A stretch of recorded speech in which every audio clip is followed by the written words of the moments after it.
You're gonna wanna be my best friend, baby. You're gonna wanna be my best friend.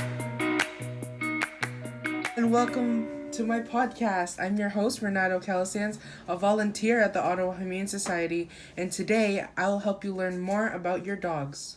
While surfing through the internet, I found an article titled Why Dogs and Humans Love Each Other More Than Anyone Else. It's a very interesting and cool article.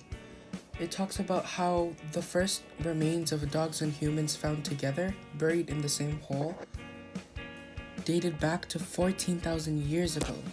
That's how long dogs and humans have been associating with each other. Once that bond is made, it can't be broken.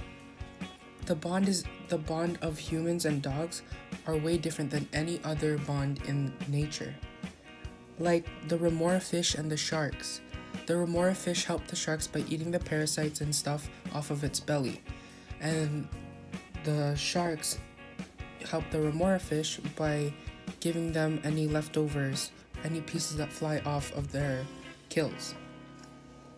But the difference between dogs and humans and shark and fish is that dogs and humans show affection towards each other.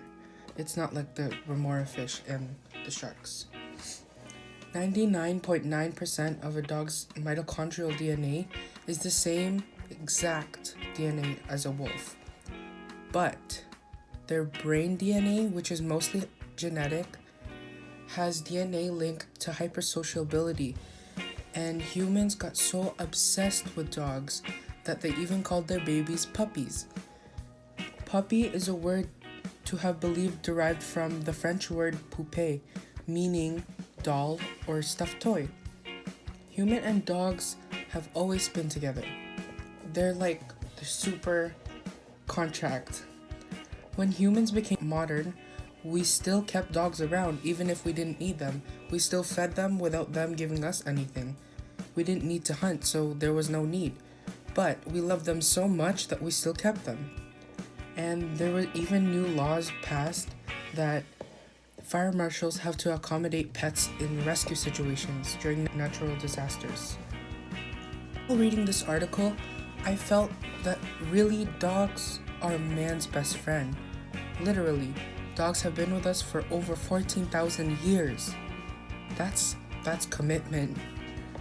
They helped us and we gave them food. It was a mutual transaction and we always adored each other. And while going through this article, I found some figurative devices.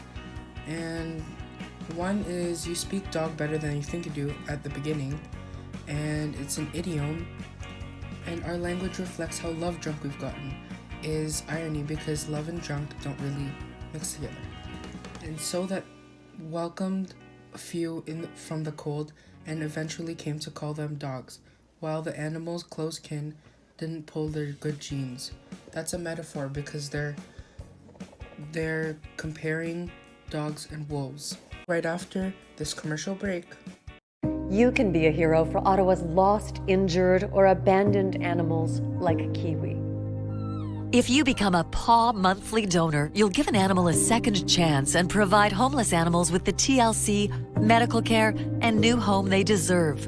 Go to ottawahumane.ca/hero right now to be a hero for the next animal in need. Your generous monthly donation will make a difference for the up to 10,000 animals who need your help each year. And we're back. It's funny to see how many things there are about dogs on the internet. And while searching through YouTube, because I was looking at videos of dogs, I found a trailer for a movie. It was titled A Dog's Purpose. And the whole movie is about a dog being reborn multiple times trying to find its purpose. And while watching the trailer, I found out that the theme was A Dog's Purpose. Hence the title. Because the whole movie, as I said before, the dog just gets reborn and then tries to find its purpose, why it's there. And a quote from the actual trailer is, "Was there a point to this journey of mine?" This is funny because it was a talking dog. And that's also personification because talking is a human attribute and the dog was doing it, which isn't a human. And this movie wouldn't make sense because if it was a human talking, it would just be messy and confusing. And also, the dog being reborn is a paradox because it self-contradicts itself and it gets really confusing, but also it does make sense at the same time. The article and the trailer actually have many things in common, and they're really similar because they're about dogs and humans' relationships, and the dog was trying to find out why it needed to help the human, what was its purpose, and the humans and dogs always helped each other. And the bonds between humans and dogs were a very strong part in both the article and the trailer. Also, the dogs were very compatible with humans, so it just makes their bond even stronger. Thank you for listening today, guys. A personal connection that I had with dogs, why I'm so interested in them, is when I was about 9 years old, I went to my cousin's house. They had a rescue dog, and this dog wasn't really accustomed to little kids because my cousins were older. So I was playing with the dog like how I usually play with the dog, but this dog bit me right on my forearm.